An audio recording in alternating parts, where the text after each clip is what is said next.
Okay, so here we are in a barbecue. We've got these 1-inch T-bones, unbelievable. But for now I'm going to get the coals going. So I use a chimney, I don't use fuel. Fuel can actually flavor your food, you don't want that. So I use this charcoal chimney. And really simply, I just put newspaper in the bottom here. And then I flip it over and fill it with coal. Light the bottom, and in about 15 minutes you got blazing red coals that you can cook with. And there's, again, no fuel required. So I'll just set that up and I'll be right back. Okay, so I've stuffed the bottom of the chimney with newspaper. I just twist it up and stuff it in there. Okay, so now I'm going to turn it over, just like that, and fill it with charcoal and light her up. Be right back. Okay, I'll get my hand off one.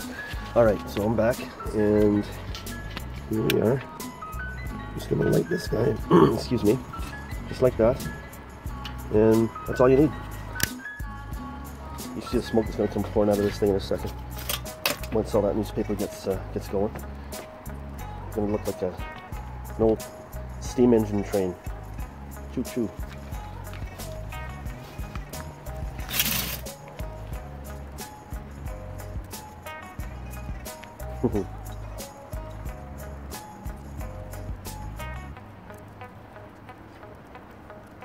I think it works on like a cyclonic air thing where the air gets sucked in through the bottom, and you know, does this big circular air flow, and it just gets the coals going really well. Whoever come up with this idea was brilliant. Look at that. Whoa. Pretty cool. Okay, so enough of that. When the coals are nice and red, I'll film that. Be right back. Okay. Okay, I've come back out. These are the steaks. Oops. Right here. Look at that. These guys are about 1 inch thick. They're about 22 ounces each. I asked my wife, what do you want for dinner? She's real quick said steak. So I said, okay, we're gonna eat steak then. And I'm gonna use this guy too because I want to make sure she needs hers well done. Mine gets medium rare, so I want to make sure that she gets her well done. It's a sin almost, but that's what you do for love. So anyway, see that? Look at that. Amazing. It's got blast furnace in there. Crazy red coals. So we'll let that go a few more minutes, and then we'll get them poured into the, yeah. That's just a bit of old coals from last night barbecuing, but some people say don't ever use those coals. I don't have a problem with it. I've tried both ways and it doesn't change the flavor or anything else, so we'll just add a little more fuel to the fire. Okay. Okay, I'm gonna pour the coals now. Even though there's some on top, as you can see, that are not bright red or whatever, I don't need them all bright red, because I'm gonna need about half an hour to cook that steak for my wife. So I'll pour it now, and it'll actually slow down the burn a bit by not having them all bright red. So this is how we do it.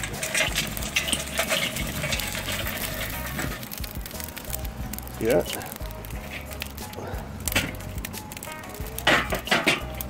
Okay. All right. I'm just gonna stick this here, and it'll burn out by itself. It's just a piece of paper stuck in there. Okay. So now put the grate on, get it sort of cleaned up a bit.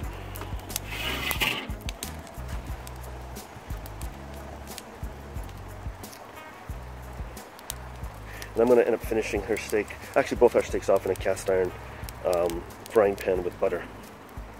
Okay, so I'll be right back. Okay, I'm back. Got my cast iron here, as you can see. Butter, tongs, and then we're going to put the steaks on there. Okay, just let this a little clean up. Sorry about the not pointing the camera at the right spot. Alright, that's good. Now, take the steak. Okay. So I'm just going to sear it on both sides and then move it to this side. So when you do charcoal cooking, well, I only ever put the charcoals in one half of the barbecue, so you have more control, because there's lots of heat here too. It's just not direct heat. So again, this is just for searing right now.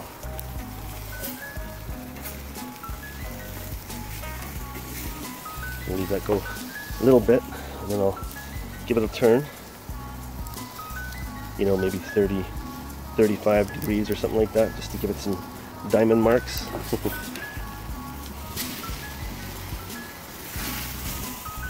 really hot, maybe too hot. So.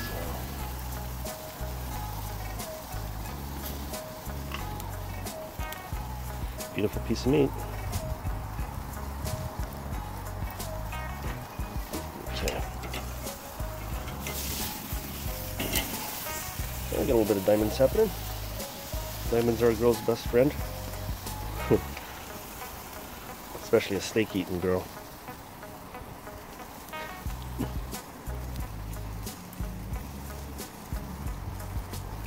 Yeah, craziness. Yeah, the frying pan thing, that's I just do that at the end because the butter adds this nutty flavor to the steak. Gives you more of a steakhouse flavor. Actually, something like that.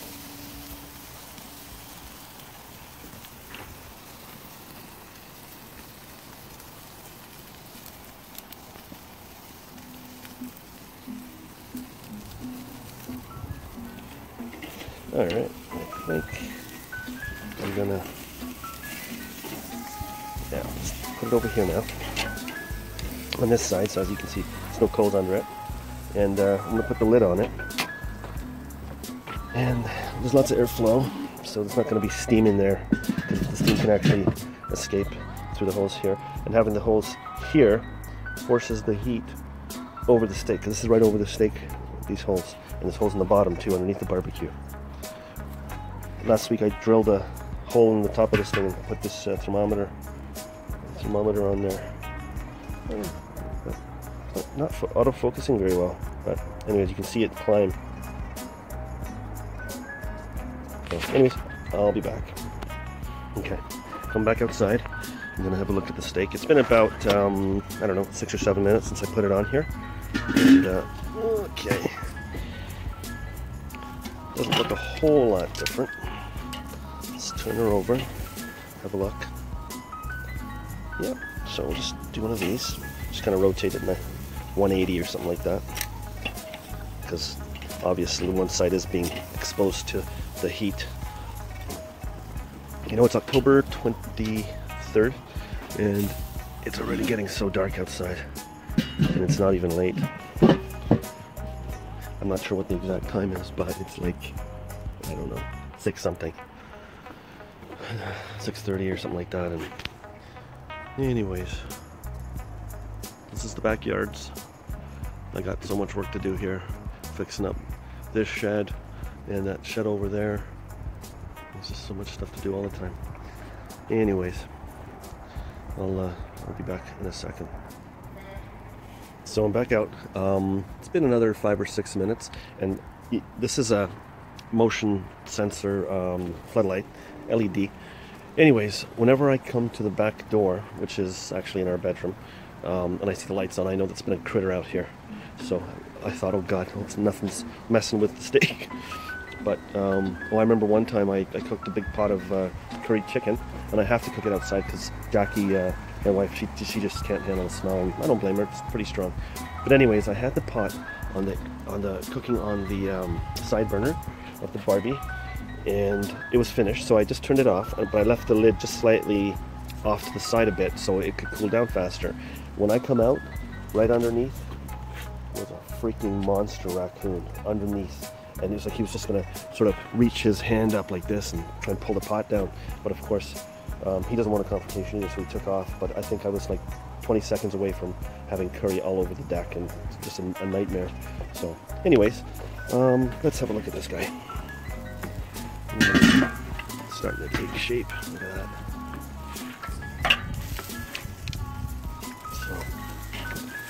So let's turn. I see a little blood trickle now. We'll turn him around here.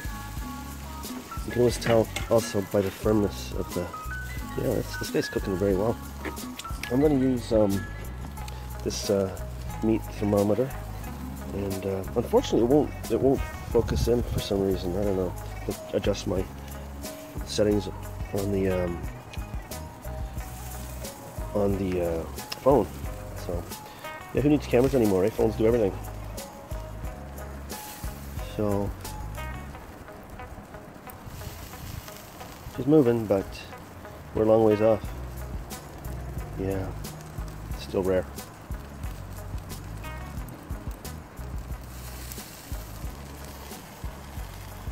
Yeah, see, it's just down at the bottom here. 140 is rare beef. Okay, I need to hit about 170 to be well done to make the wifey happy. So, all right. So we'll just. Oh, I don't like that. Anyways, we'll cover it up, and I'll be back. Okay, back out here again.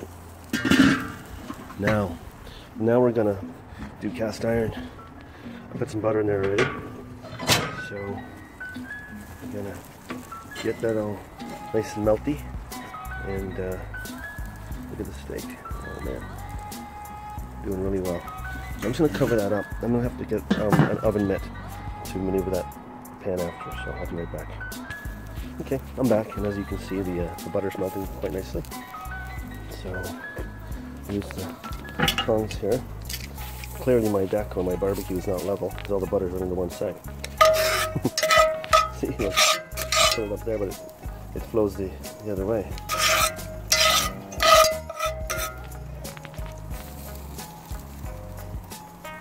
Beautiful. Okay.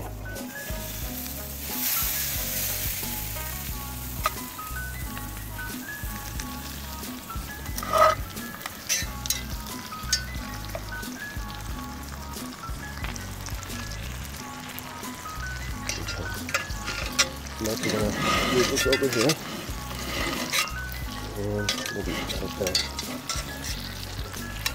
Yeah.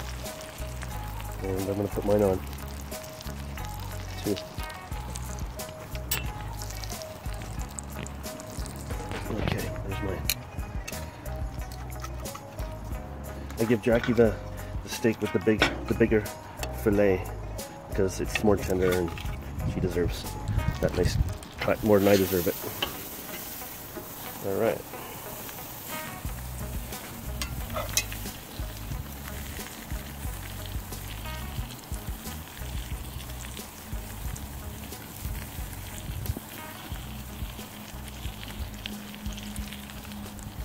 Yeah. Okay, I'll be back in a second. Okay, I'm gonna flip mine over now. Jackie's, actually I just flipped hers too in the butter. You hear that?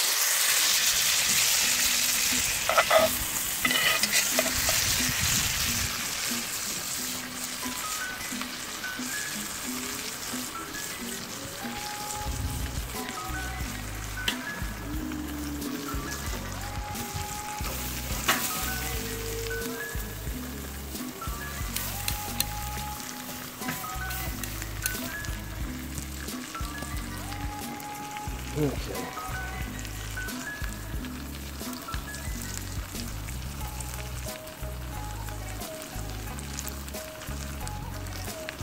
Okay, I'll pause it and come back.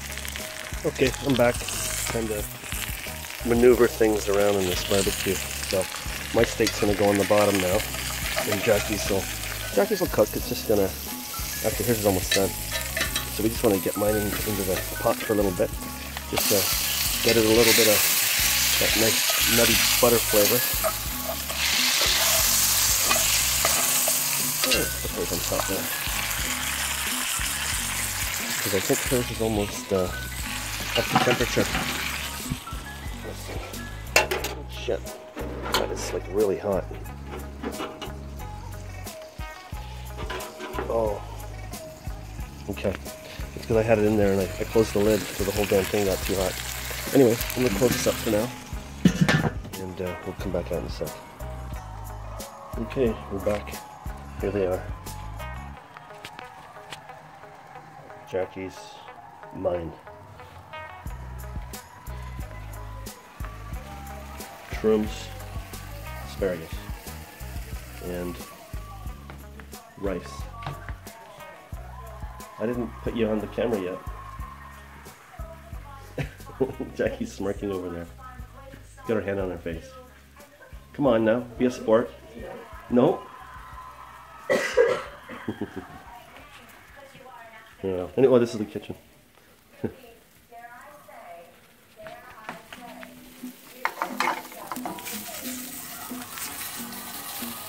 So for a little balsamic, this is what I do.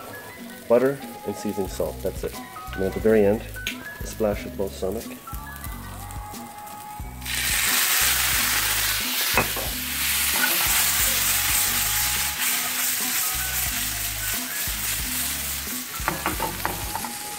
The balsamic cranks up the flavor, and yeah, it's a little bit sharpness, and the balsamic flavor too, which I love. So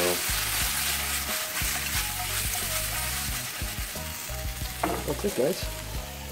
I'm gonna cut into that in about 5 or 6 minutes, and then I'm gonna eat.